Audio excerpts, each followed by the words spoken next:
तारीख में ये चीज नहीं हुई और ना ही शायद दुनिया की तारीख में ये हुआ है कि 8-9 महीने में मुल्क की तरफ तरक्की की रफ्तार आधी हो गई और जो मुल्क में अफराद ज़र था वो 3 गुना हो गया। ये कैसे मुमकिन हुआ? इसका जवाब कोई देने वाला है? अब 1500 अरब की है। आपने गैस भी बढ़ा दी, बिजली भी बढ़ा दी, अफराद ज़र में इजाफा हो गया और 4000 इकट्ठा नहीं हुआ। अब 1500 अरब मजीद इकट्ठा करना है तो हर चीज पर आपको बोझ डालना पड़ा। आपने चीनी पर 3 रुपए का बोझ डाल दिया, आपने कुकिंग ऑयल पर डाल दिया, बिजली भी आप बढ़ाएंगे, गैस भी आप बढ़ाएंगे, हर चीज आपको महंगी करनी पड़ेगी ये 1500 अरब हासिल करने के लिए। ये नंबर याद रखें 1500 अरब का। बात 1500 अरब की है, 1500 अरब पे बात जारू की है। तो ये 1500 अरब आपने इकट्ठा करना है। अब आप जहां 4000 से 5550 पे जा रहे हैं टैक्स कलेक्शन में, तो ये थी कि जो डेफिसिट है उसमें तो कमी वाक़ हो जाएगी क्योंकि हुकूमत माशाल्लाह एक ऑस्टेरिटी ड्राइव पर है, डिफेंस एक्सपेंडिचर भी कम कर रही है और बहुत अच्छी नीयत है।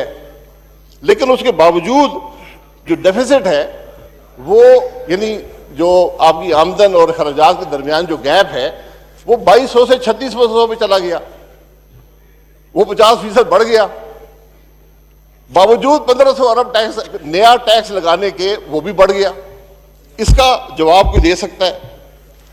और जो असल हकीकत है इस बजट की वो नंबरों में छुपी हुई है। मैं बड़े सादा अल्फाज में बयान कर देता हूं। हमने बहुत कर्जे लिए, एक कमीशन भी बन गया है। मैं उस कमीशन की रिपोर्ट आज भी आपको लिख के दे सकता हूं। मैं आपको कोई एग्जैजरेट नहीं कर रहा, मैं आज आपको लिख के दूंगा वो कमीशन क्या कहेगा।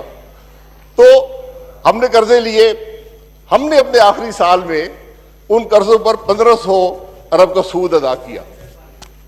1500 अरब का। इस साल जो सूद के लिए रकम रखी गई है वो 2900 अरब है। यानी ये कोई बता दे कि कैसे हुआ कि जिस कर्जों पर जिसने मुल्क को डुबो दिया, बकौल हमारे मोहतरम वज़ीर आज़म साहब के, उनके वज़रा के, रोज यही बात है, कर्जों ने डुबो दिया, उस पर हमने सूद 1500 अदा किया, आप 2900 अदा कर रहे। इसका जवाब है। और ये आप रकम देख लीजिए, वही रकम है जो आपने इजाफी टैक्स लगाए हैं। अगर आप सूद की रकम में अपनी नाअहली से ये इजाफा ना करते, आपको कोई नया टैक्स लगाने की जरूरत नहीं थी, अवाम पर कोई बोझ नहीं पड़ना था। ये मेरे नंबर नहीं है, ये हुकूमत के नंबर हैं, ये मैं घर से नहीं लाया, ये बजट डॉक्यूमेंट के नंबर हैं, पढ़ लें। तो बात सिर्फ इतनी है कि हुकूमत ने अपनी नाअहली से, जो इकोनॉमिक टीम थी वो नाकाम हुई, उन्होंने पॉलिसी रेट बढ़ा दिया, उन्होंने अफराद ज़र में इजाफा कर दिया, रुपये को डिवैल्यू कर दिया, उससे आपकी जो सूद की रकम थी वो 1500 अरब से बढ़ गई, वो चली गई 1500 से 2900 पे, तकरीबन 1400 को यही अजाफी टैक्सेशन आपको लगानी पड़ी। अब इसका आप कमीशन बना लें, आप नैब को भेज दें। जवाब, इस चीज का जवाब चाहिए कि ये जो नाअहली है, ये जो नाकामी है, इसने आज पाकिस्तान को यहां लाकर खड़ा किया है। और अगर ये 10 महीने में पाकिस्तान को ये दे गए हैं तो आप हिसाब लगा लें कि खुदा ना खास्ता अगर ये 5 साल गुजारे तो इस मुल्क का क्या हशर होगा। आप ये भी अंदाजा लगा लें कि पिछले साल जो डिफेंस एक्सपेंडिचर थे सूद की रकम तकरीबन 50%, कोई 46% डिफेंस एक्सपेंडिचर से ज्यादा थी सूद की रकम। इस साल जो आप सूद की रकम अदा कर रहे हैं वो डिफेंस एक्सपेंडिचर से 2.5 गुना ज्यादा है। डिफेंस एक्सपेंडिचर 1100 के लगभग है, सूद की रकम 2900 पे जा पहुंची है। यानी आपने अपनी नाअहली से, आपकी हुकूमत ने अपनी नाकामी से आज मुल्क की सिक्योरिटी को भी दांव पर लगा दिया और मुबारकबादें दे रहे हैं कि हमने डिफेंस एक्सपेंडिचर कम कर दिया। कौन सा मुल्क है जो मुबारकबादें देता है डिफेंस एक्सपेंडिचर के कम होने पे? हमारा तो हमेशा दावा है कि हम अपने इखराजात कम करके, अपना पेट काट के अपना दिफा करेंगे। आप कहते नहीं, हमें बड़ी खुशी हुई है कि डिफेंस एक्सपेंडिचर कम हो गया। और हकीकत ये है, ये हकीकत उसी डेट सर्विसिंग की है जो इस हुकूमत की नाकामी से इस मुल्क में बढ़ गया है। वही बोझ अवाम पर डाला जा रहा है। बाकी सारी राम कहानियां हैं कि क्या होगा क्या नहीं होगा। ऑस्टेरिटी की बात करते हैं तो सिविल गवर्नमेंट का खर्चा पिछले साल 323 अरब था, इस साल 430 अरब पे चला गया।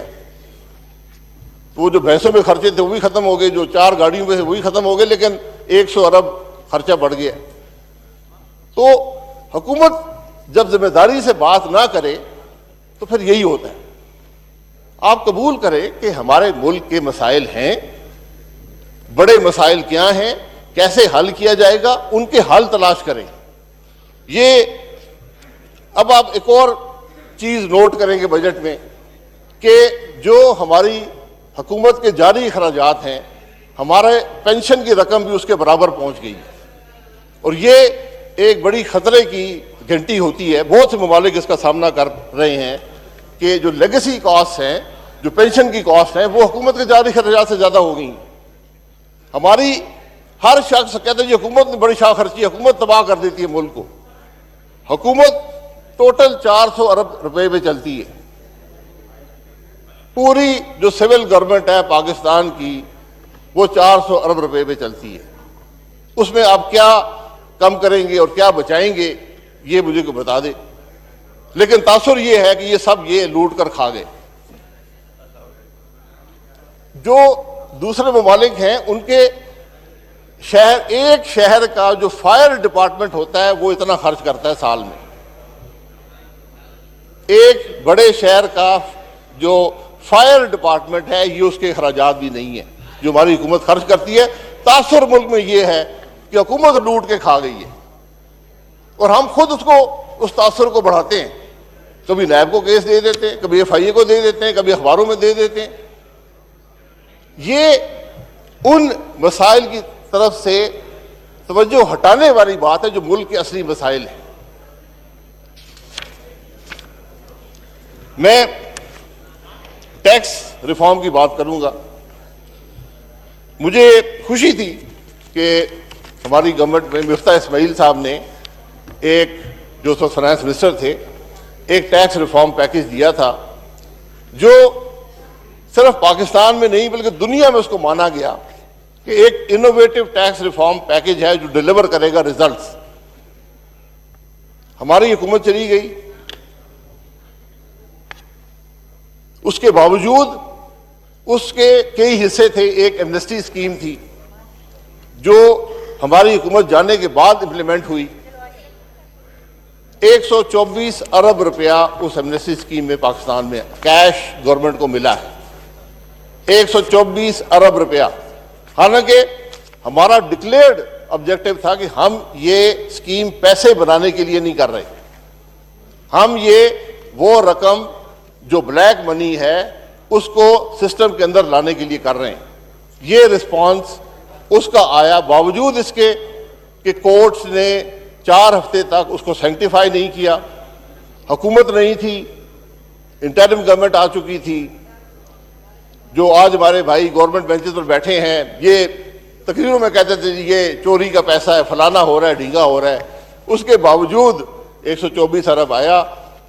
अब हमारे वज़ीर-ए-आज़म साहब 3 दफ़ा तकरीर फरमा चुके हैं और मेरा ख्याल है कि 50-60 करोड़ की रकम भी अभी तक नहीं आई। कल शाम को मैंने तकरीर फरमाई है और मैं सुबह जब इधर अभी आ रहा था असेंबली तो मैंने देखा कि बैंकों के बाहर लाइनें लगी हुई हैं, लोग रात को सोए नहीं हैं कि सुबह हमने वज़ीर-ए-आज़म साहब के कहने पर पैसे जाकर जमा करवाने हैं। इतना बड़ा रिस्पांस है। ये पैसे इस तरह नहीं आएंगे, ये पैसे इस तरह नहीं आते। पैसे आते हैं हुकूमत पर कॉन्फिडेंस हो अवाम का। तो जिस अवाम पर आप ये बाबू बजट FBR का डाल रहे हैं, 1500 अरब उन पे डाल रहे हैं, उसके बावजूद खसारा 3600 अरब पे जा रहा है, वो लोग आप पर एतमाद नहीं करते। इस एतमाद को बहाल करने की कोशिश करें।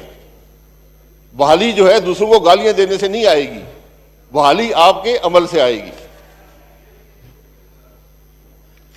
अब टैक्स की बात है, मिफ्ता साहब ने टैक्स रिफॉर्म दिया, 35% टैक्स दुनिया में कोई नहीं देता। ये एक मुसद्दका हकीकत है। ना आप देंगे ना मैं दूंगा, ना ख्वाजा आसिफ साहब, हालांकि ये बहुत टैक्स देते हैं, ये भी नहीं देंगे। लेकिन हमने 15, 10, 5 के 3 स्लैब कर दिए, इससे ऊपर टैक्स नहीं होगा। 1 लाख फी महीना आमदन वाले को एग्जेम्प्ट कर दिया। इस टैक्स में वो एग्जेम्पशंस वापस ले ली गई हैं, कुछ पिछले टैक्सेस में दी, कुछ इस बजट में ले ली। और 50,000 वाले पर आपने टैक्स डाल दिया, 50,000 की इनकम पर, जो already double digit inflation face कर रहा है, जिस पर आप मजीद 1500 अरब का बोझ डाल रहे हैं। आपने कहा तुमसे मैं और टैक्स भी लूंगा। ना सिर्फ आप इनडायरेक्ट टैक्सेशन कर रहे हैं, आप डायरेक्ट टैक्सेशन भी बढ़ा रहे हैं। ये दुनिया में कहीं नहीं होता।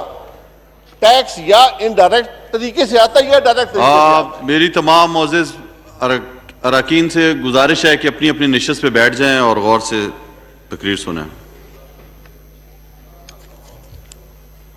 दुनिया में असूल है कि टैक्सेशन या डायरेक्ट होती है या इनडायरेक्ट होती है, दोनों नहीं होती। अगर आपको डायरेक्ट टैक्सेशन में एतमाद नहीं है, नहीं कर सकते, तो इनडायरेक्ट तरीके से ले लेते हैं। अब आप 1500 अरब इनडायरेक्ट टैक्सेशन डाल रहे हैं, उसके साथ आप जिन लोगों को एग्जेम्पशन दी थी हुकूमत ने, आप उन पर फिर टैक्स डाल रहे हैं। हमसे गलती हो गई, मैं ये भी मान लेता हूं, गलती हो गई, टैक्स रिफॉर्म नहीं करना चाहिए था। FBR के नंबर हैं कि मैक्सिमम इंपैक्ट उस टैक्स रिफॉर्म, मैक्सिमम इंपैक्ट, जिस नंबर से मैं एग्री नहीं करता, लेकिन मैं बयान कर देता हूं, वो इंपैक्ट अगर कोई नया टैक्स पेयर सिस्टम में ना आए उस स्कीम की वजह से, वो 60 अरब रुपया साल का था, सिर्फ 60 अरब। जो इतना इनोवेटिव टैक्स रिफॉर्म पैकेज आपने दिया, 35 रुपए के स्केल आपने 15, 10 और 5 पे कर दिए। आपने जो 1 लाख आमदन के लोग थे महाना, उनको टैक्स एग्जेम्प्ट कर दिया। इस सारी चीज का बकौल FBR, जिसमें मुझे कोई यकीन नहीं है, इंपैक्ट 60 अरब का था। तो मैंने उनसे कहा कि चले आपकी बात मान लेते हैं, ये आप बता दें कि इसमें से तकरीबन 1/3 या आधा पैसा वापस आपको सेल्स टैक्स में मिलेगा या नहीं मिलेगा। तो उन्होंने कहा हाँ जी वापस आ जाएगा। तो 60 अरब से बात जो है वो 30 से 40 अरब पे आ गई। तो 30-40 अरब खर्च करके ये समझे कि हुकूमत खर्च कर रही है, आप जो इकॉनमी को सपोर्ट कर रहे हैं, जो स्टिमुलस दे रहे हैं, उसका कोई अंदाजा नहीं है। जो अवाम के अंदर हुकूमत पर एतमाद है, उसका कोई अंदाजा नहीं है।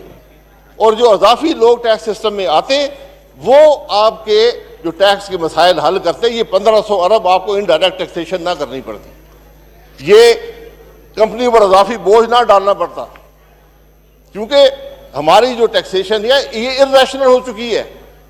कंपनियों के पास कोई ग्रोथ की पॉसिबिलिटी नहीं है। आज हुकूमत ने ग्रोथ कंपनियों से ले ली है। जब कंपनियां ग्रो नहीं करेंगी, रोजगार कहां से आएगा? ये बुनियादी बातें जो समझने वाली हैं, ये FBR नहीं समझता। FBR एक टैक्स कलेक्शन का इदारा है। ये इनोवेशन आती है पॉलिटिकल जो मास्टर्स होते हैं, जो गवर्नमेंट होती है, जो वज़रा होते हैं, माशाल्लाह लायक वज़रा यहाँ पर बैठे हुए हैं, एक से एक लायक है, और उन्होंने पाकिस्तान के तमाम मसाइल भी हल कर दिए। तो FBR जो है ये इस टैक्स के निज़ाम के बढ़ाने का टूल नहीं है। टेक्नोलॉजी को इस्तेमाल करें, जो लूप होल उनको प्लग करें। सबसे बड़ा लूप होल मुल्क में रियल एस्टेट है। पैसा कहाँ जाता है रियल एस्टेट में? पैसा कहाँ पहले बाहर जाता था, स्टॉक मार्केट में जाता था, वो सब चीज़ें बंद हो गई। हमारी वजह से नहीं, उनकी वजह से।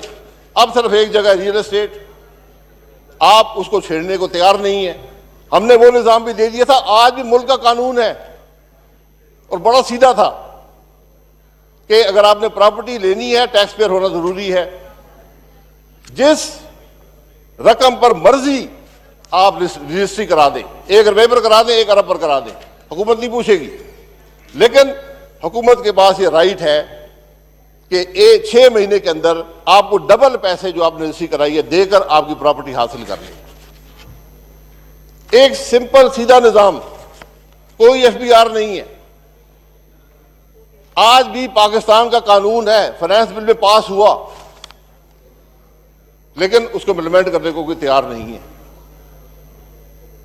क्योंकि वो थोड़ा मुश्किल रास्ता है, तकलीफ होती है। बहुत से यहां वेस्टेड इंटरेस्ट से तकलीफ होती है। हम तो अवाम पर बोझ डाल के खुश होते हैं। हमने कहा ठीक है 1500 अवाम पर लाद दो, ये चीजें छोड़ दो। तो एक इर्रेशनल टैक्सेशन रिजीम जो है, इससे मामला हल नहीं होगा।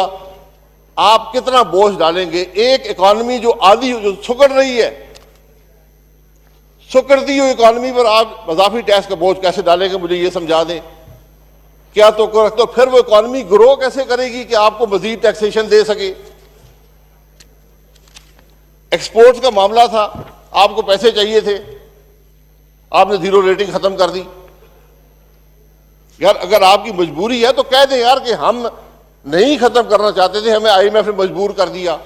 यही पाकिस्तान के अवाम को बता दें, चले हम मान लेंगे यार कि आपकी बहुत मजबूरी है, IMF ने आपको मजबूर कर दिया। लेकिन उसको जस्टिफाई करना कि सिर्फ एक कैश फ्लो का इशू है। अब ये जो एक्सपोर्ट वाले हैं, जो फैक्ट्रियों वाले हैं, ये 400-500 अरब रुपया मार्केट से बोरो करेंगे, 15-16% पे हुकूमत को अदा करेंगे, जो वादा करेगी कि मैं आपको साल बाद या जो भी टाइम लगता है रिफंड दूंगा, और रिफंड कभी मिलते नहीं है। तो उनका कारोबार कैसे चलेगा? वहां पर रोजगार के मौके कैसे बनेंगे? ये जो बात है नहीं। आपने, मैं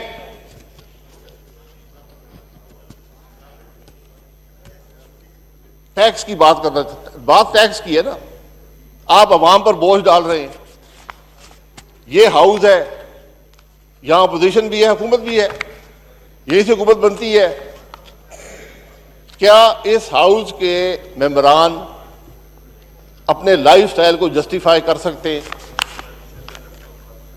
क्या पाकिस्तान के अवाम, जिनको आप कह रहे हैं तुम टैक्स दो, हर रोज तकरीर करते हैं, खुद टैक्स देते नहीं है, वो क्यों टैक्स देंगे? जब हुक्मरान टैक्स अदा नहीं करते तो फिर अवाम क्यों टैक्स देंगे? आप 100 तकरीरें कर लें, अवाम टैक्स नहीं देंगे। आप लीडरशिप दिखाएं ना। लीडरशिप क्या होती है कि इससे पहले कि अवाम को तकलीफ हो, आपको तकलीफ हो। बताएं आपके खर्चात कैसे पूरे होते हैं? ये मेंबरान बैठे हैं, मैं समझता हूं शायद इस हाउस के मेंबरान के पास जो गाड़ियां हैं, सिर्फ गाड़ियां 10 अरब रुपए से ज्यादा की हैं। क्या वो जस्टिफाई कर सकते कहां से पैसे लाए थे? क्या आप अपने अखराजात जस्टिफाई कर सके? क्या आपके लाखों रुपए के बिजली के बिल और गैस के बिल नहीं है? टैक्स आप देते नहीं है। ये कैसे हुआ? अगर हुक्मरान नहीं देंगे, अवाम भी नहीं देंगे।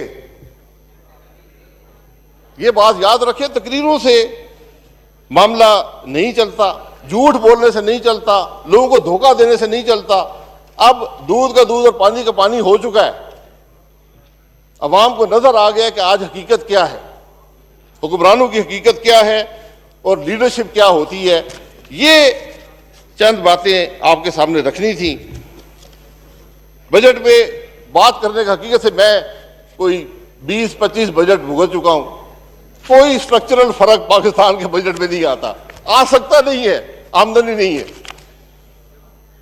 तो सारा दिन झूठ बोलते रहे, धोखे देते रहे, नए तरह तरह की बातें करें। तो मैं दो गुजारिशात और करूंगा, क्योंकि ये मुल्क से इनका वास्ता है। एक नैब है, नैब का इतलाक आप जो माजी पर रहने दें, हम भुगत लेंगे, आप तो उसमें नहीं है, लेकिन हुकूमत को बचाएं। आज हुकूमत का कोई अफसर भी काम करने को तैयार नहीं है। आप भी जानते हैं, मैं भी जानता हूं, वज़ीर-ए-आज़म साहब भी जानते हैं, बड़े बड़े अहकामात उन्होंने जारी किए, इंप्लीमेंट कुछ भी नहीं हुआ। अफसर कहते जी मैं तो नैब नहीं भुगतनी, साइन तो मेरा है फाइल के ऊपर, कुछ नहीं होगा, ये सोच लें। दूसरा, अब आपने एक और, अगर आपने ट्रक की बत्ती के पीछे लगाना है तो ट्रक तो नया ले आए, पुराने ट्रक में नई बत्ती लगा दी है कमीशन ऑफ इंक्वायरी की, अब वो उसके पीछे पूरा मुल्क लग जाएगा जी। कमीशन ऑफ इंक्वायरी बताएगा पाकिस्तान में क्या हुआ, पाकिस्तान में क्या हुआ हुकूमत के रिकॉर्ड में मौजूद है। जो लोग हुकूमत चलाते हैं वो जानते हैं मुल्क में क्या होता है। आईएसआई का अफसर क्या जानता है, आईबी का अफसर क्या जानता है, नैब के अफसर क्या जानता है। अब आप क्वेश्चन कर रहे हैं पार्लियामेंट को कि तुमने जो ये फाइनेंस बिल पास किया ये गलत पास किया था, ये सवाल होगा। तुमने ये जो टैक्स लगाया ये असल में सही नहीं था, तुम तो अपने जेब में पैसे डाल रहे थे। आप हुकूमत ने खर्च क्या किया, हमारे 5 साल में पीएसडीपी जो है 300 अरब की थी,